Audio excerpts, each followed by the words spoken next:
சரணமையப்பா.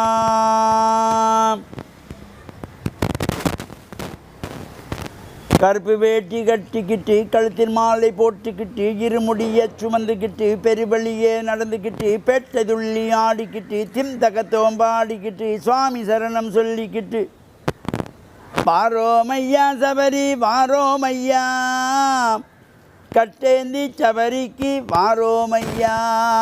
நாங்கள் வாரோமையா சபரி வாரோமையா கட்டேந்தி சபரிக்கு வாரோமையா. சுவாமியே சரணமையப்பா. மேன்மைகள் சைவ நீதி விளங்குக உலகமெல்லாம். நோயற்ற வாழ்வே குறைவற்ற செல்வம். அந்த நோய் நொடி இல்லாத வாழ்வு இந்த உலக மக்கள் எல்லோரும் வாழ வேண்டும் என்று கலியுகத்தின் காந்தமலை ஜோதியாகிய சபரிமலை சுவாமி ஐயப்பனுடைய திருவடிகளை சிறந்தாழ்த்தி டான் தமிழொலி ஓம் தொலைக்காட்சி நேயர்கள் அனைவருக்கும் சர்வதேச இந்து மத குறிப்பீடம் அகில இலங்கை சபரிமலை ஸ்ரீ சாஸ்தாபுரத்தின் சார்பில் இனிய வணக்கங்களும் நல்லாசிகளும். என்றும் மங்களகரமான குரோதி வருஷம் மார்கழி மாதம் 5ஆம் நாள் 20/12/2024 வெள்ளிக்கிழமை. இன்று மலர்ந்திருக்கின்ற இன்றைய பொழுதும் நம் எல்லோருடைய வாழ்விலும் எல்லா விதமான சிறப்புகளும் வெற்றிகளும் கிடைக்க வேண்டும் என்று இறைவனை பிரார்த்தித்து இப்பொழுது விக்னங்கள் இருக்கின்ற விநாயகப் பெருமானுடைய விநாயக சஷ்டி விரதம் அந்த 21 திதிகளுக்கு அந்த விநாயகருடைய விநாயக சஷ்டி விரதம் நடைபெற்று கொண்டிருக்கிறது. பல்வேறு விநாயகப் பெருமானுடைய ஆலயங்களிலே விசேஷமான பூஜைகள், அபிஷேகங்கள், ஆராதனைகள், பிள்ளையார் கதை படிப்பு என்பனவெல்லாம் தொடர்ச்சியாக நடைபெற்று வரும். இவ்வாறு விநாயகர் ஆலயங்கள் நடைபெறுகின்ற இந்த பூஜை வழிபாடுகளும் கலந்து கொள்வதோடு சபரிமலை ஐயப்ப சுவாமியினுடைய இந்த மகர ஜோதி பெருவிழா அகில இலங்கை சபரிமலை சாஸ்தாபுரத்தினுடைய 44வது ஆண்டாகவும் கொழும்பு 13 விவேகானந்தா மேட்டில் அமைந்துள்ள கமலா மோடி மண்டபத்தில் சிறப்பாக நடைபெற்று வருகின்றது. இன்றைய தினம் சுவாமி ஐயப்பனுடைய இந்த பூஜைகள் வழிபாடுகள் சுவிஸ் மாநகரிலே லுசர்ன் என்கின்றதாகிய பதியிலே கோவில் கொண்டுள்ள அருள்மிகு ஸ்ரீ ராஜராஜேஸ்வரி அம்பாள் தேவஸ்தானத்திலே ஆலயத்தினுடைய ஸ்தாபகர், ஆலயத்தினுடைய பிரதம குருவாயிருக்கின்ற சிவஸ்ரீ சசிகர அவர்களுடைய சசிதர குருக்களுடைய ஏற்பாட்டிலே இன்று விசேஷமான ஐயப்பனுடைய அபிஷேகம், பூஜை, ஐயப்பனுடைய பஜனை வழிபாடுகள் சிறப்பாக நடைபெற திருவள்ளுவர் கூட்டியிருக்கின்றன. நாளைய தினம் சனிக்கிழமை சுவிஸ் மாநகரிலே ஐயப்பனுக்கென்று தனியான ஆலயமாக கொண்ட பிரம்மண்டோப் ஸ்ரீ ஐயப்பன் தேவஸ்தானம், அந்த ஆலயத்தினுடைய குருசுவாமியாக திகழ்கின்ற தியாகராஜா மகேந்திரன் சுவாமி அவர்களுடைய ஏற்பாட்டில் தான் முதலில் சுவிஸ் மாநகரிலே ஐயப்பனுடைய வழிபாடு ஆரம்பிக்கப்பட்டது. 98ஆம் ஆண்டு.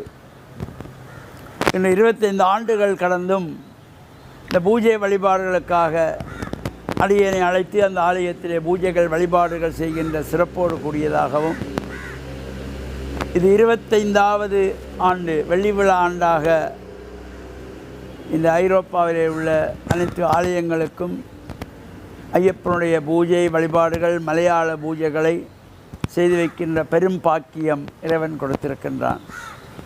எனவே நாளைய தினம் சனிக்கிழமை பிரம்மண்டோப் ஸ்ரீ ஐயப்பன் தேவஸ்தானத்திலே மாலை 5 மணி முதல் 9 மணி வரையிலே விசேஷமான தாந்திரிக முறைப்படி மலையாள பூஜை வழிபாடுகள்,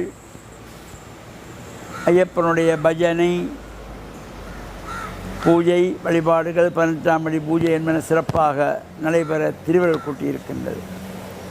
அனைத்து ஏற்பாடுகளும் ஆலயத்தினுடைய அந்த தேவஸ்தானத்தினுடைய ஸ்விஸ் பிரம்மண்டோப் ஐயப்பன் தேவஸ்தானத்தினுடைய குருசுவாமி தியாகராஜா மகேந்திரன் சுவாமி அவர்களும் ஆலய தொண்டர்கள் மாலை அணிந்திருக்கின்ற சுவாமிமார்கள் அடியார்கள் அனைவருமாக இந்த விசேஷ பூஜை வழிபாடுகளை தொடர்ச்சியாக செய்து வருகின்றார்கள்.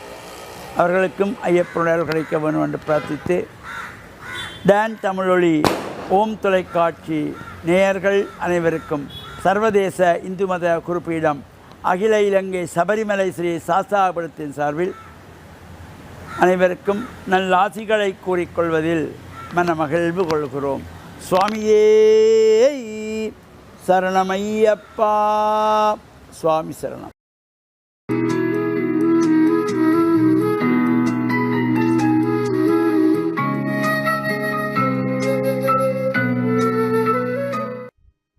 இறை இயேசுவில் என் அன்பு நெஞ்சங்களே, கிறிஸ்தவ நற்சிந்தனை வேளையில் உங்களை சந்திப்பதிலே எனக்கு மிக்க மகிழ்ச்சி. ஆண்டவர் இயேசுவின் அன்பும் அருளும் உங்கள் அனைவரோடும் இருப்பதாக. இந்நாட்களிலே நாம்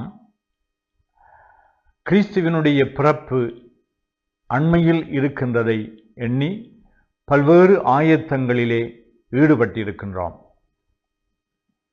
எல்லா நிலைகளில் இருக்கின்றவர்களுக்கும் இது ஒரு பெரும் விழாவாகும்.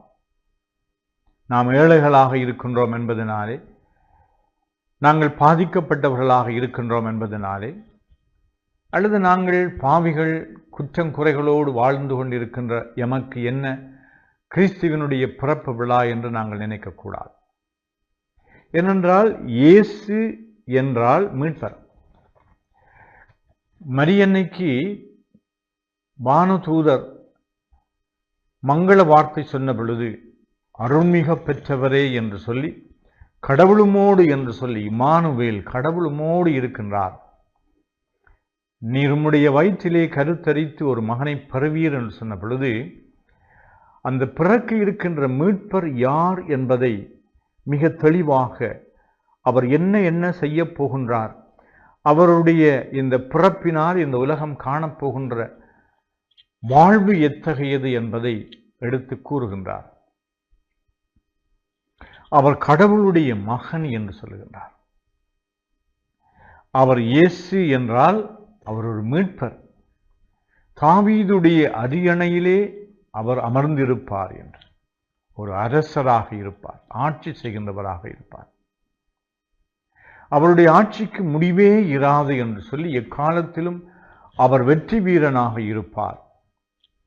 அதாவது மக்கள் என்னத்தை எதிர்பார்த்தார்களோ அதையே இந்த இயேசு நிறைவேற்றப் போகின்றார் என்று சொல்லி, அடிமைத்தனத்திலே இருந்த, பாவத்திலே புரண்டு கொண்டிருந்த மக்கள், இயலாமைகள் இல்லாமைகள் மத்தியிலே, அவர்கள் ஏழைகளாக இருந்த இந்த மக்கள் மத்தியிலே கிறிஸ்து பிறந்தார் என்றால் அவர் தெய்வீக அருள் கொண்டவராக பிறக்கின்றார், மெசியாவாக பிறக்கின்றார், மீட்பராக பிறக்கின்றார். இந்த கடவுளுடைய பிறப்பு விழாவை கொண்டாடுகின்ற பொழுது நாம் இந்த கடவுளை, எத்தகைய கடவுளை ஏற்றுக்கொள்ளுகின்றோம்? விவிலியத்திலே தேவதூதர்கள் சொன்னார்கள் என்று சொல்லப்படுகின்ற இந்த கடவுள் எங்களுடைய வாழ்வுக்கு தேவையா, தேவையில்லையா? எங்களுடைய வாழ்க்கையிலே ஒரு மீட்பர் தேவையா, தேவையில்லையா?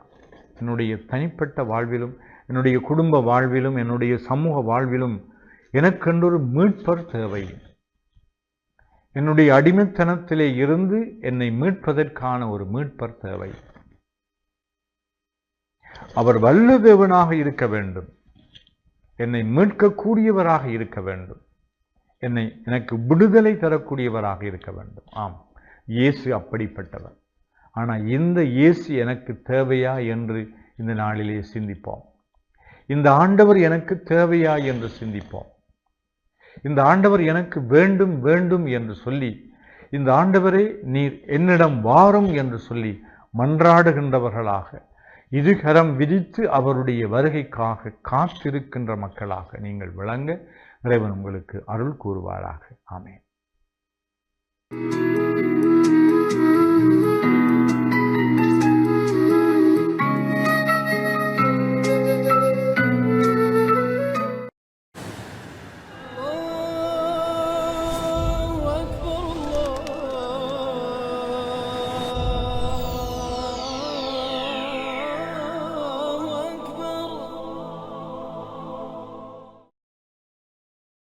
அஸ்ஸலாமு அலைக்கும் வரஹ்மத்துல்லாஹி வபரகாத்துஹு.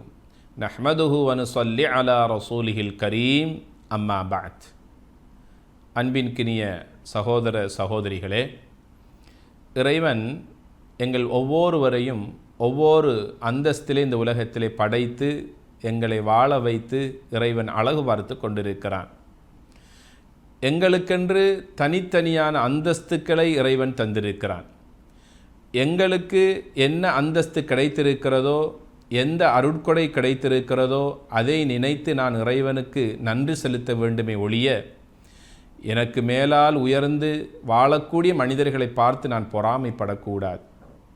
பொறாமையை இஸ்லாம் வன்மையாக கண்டிக்கிறது, தடை செய்திருக்கிறது. அதே நேரத்தில் மற்றவருடைய குறைகளை பற்றி பேசுவதையும் இஸ்லாம் தடை செய்திருக்கிறது. இது பற்றி நபிகள் நாயகம் ஸல்லல்லாஹு அலைஹி வஸல்லம் அவர்களிடத்தில் கேட்கப்படுகிறது.